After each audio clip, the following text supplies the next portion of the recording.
Hello, everyone, and welcome to the Abundology podcast. My name is Renee Spears, and I'm a law of attraction mentor and spiritual advisor, and I help people be happy and have more money, love, time, and joy in their lives. I'm coming to you from a picture-perfect summer Sunday morning in Portland, Oregon, and this is the weekly energy update for the week of July 11th, 2021. Every Sunday, I talk about how the energy is going to be for the week ahead, and I also infuse the show with some positive vibes, so you do get a little positive energy boost just for listening. And we just had the first new moon of the summer on Friday, and we're about halfway through Cancer season. So Cancer season can be comforting, but it's also emotional. It's a time when we reunite with our family, when we have these lazy, sleepy summer weekends, maybe camping, hanging out by the pool or lake or beach, which all is fabulous. And it can also be emotional. So in addition to that, Mercury is finally leaving Gemini and entering Cancer on Sunday, July 11th, today. And that also results in us feeling all the feels. So Cancer is a cardinal sign, and all cardinal signs begin a new evolutionary cycle because they're associated with solstices and equinoxes, and those mark the start of new seasons. So because of this, Cancer season starts a new chapter of our growth. And growth often starts with reflection. So this year we have the normal reflection that we would be going through this time of year, but we also have the big life reflection that we've experienced with COVID and now coming out of COVID. And let's be real, sometimes when we look back on our lives and the decisions that we've made, we have some regrets and we feel a little nostalgia. So Cancer is one of the most sensitive placements for Mercury. So we're going to spend more time thinking about everything at a much deeper level. And this is a big change from where we have been, where Mercury has been in Gemini. So things are going to feel more serious, making this a time to take a break and get in touch with your emotional side. And since Cancer loves all things that have to do with the home and our roots, expect to feel a little bit more nostalgic, maybe reflecting on your childhood or things that you enjoyed when you were a child too. So a lot of thinking about the past right now. So while we're in this reflection mode, this is a really good time to think about the money beliefs you grew up with. We pick up so much of our money and our abundance beliefs from our parents in our childhood. So this is a time to think about your parents' beliefs about money. What did you overhear your parents saying? If you heard that there's not enough, then it's probably pretty likely that you picked up the core belief that there's not enough. If you heard arguments around money, then you may associate money with tension and unpleasant feelings.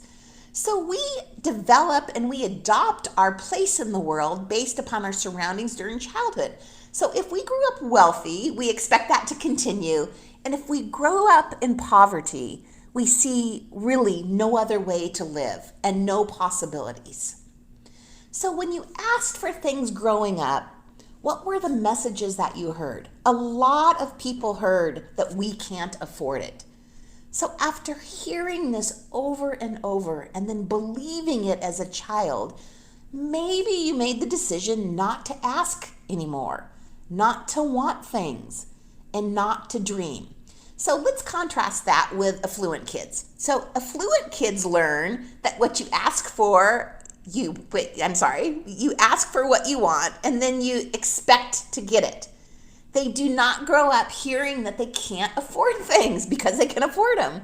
So affluent kids learn that they can be anything that they want. Their parents, their friends' parents, their doctors, their lawyers, their bankers, their movers and shakers. They're successful and they're well connected.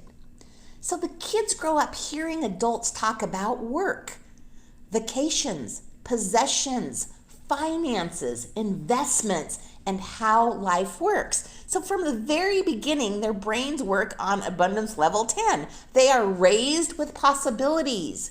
They experience travel, They get to choose whatever they want to eat when they're dining out. They take lessons in everything: piano, dance, art.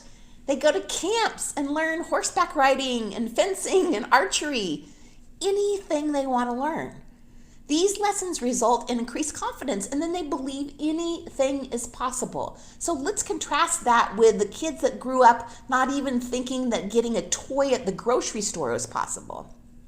So I once heard Rob Lowe say that he grew up near the Sheen family, and he hung out with Charlie Sheen and Chris Penn in the backyard, and they were, during the summertime, they would make movies, they'd hang out in the pool, and they just expected their dreams to come true. So the Lowe family was not as wealthy as the Sheens, but by living in that neighborhood and associating with, the kids of wealthy people, Rob Lowe was exposed to the possibilities. He learned to manifest stuff just by hanging out with his affluent friends.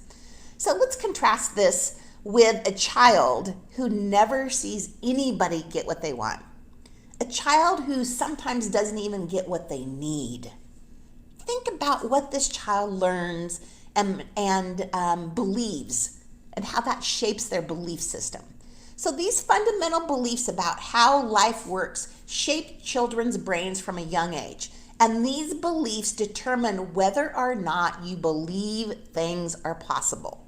So let's use this time to reflect on the messages and beliefs that you picked up, and if it's time to change them.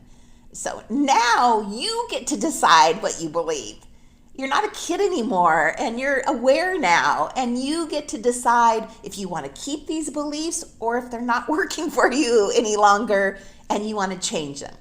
Your beliefs determine your abundance level. So it's time right now to really dig deep. Think about what these beliefs are that you have. There's no shame in this. Our parents did the best that they could. They didn't have knowledge like this back then. So just look at your beliefs and make the determination whether you want to keep them or switch them out for some more abundant beliefs. So our childhood circumstances show us our place in the world. So affluent kids grow up believing that everything is possible. So as a result, they manifest abundance almost automatically. So children from middle class and poor neighborhoods learn that life is more of a struggle with fewer choices. And this is often the life that they manifest. But we're not locked into these circumstances of our childhood. We're not locked into them. We need to understand that limitations are self-imposed. Let me say that again for you guys in the back.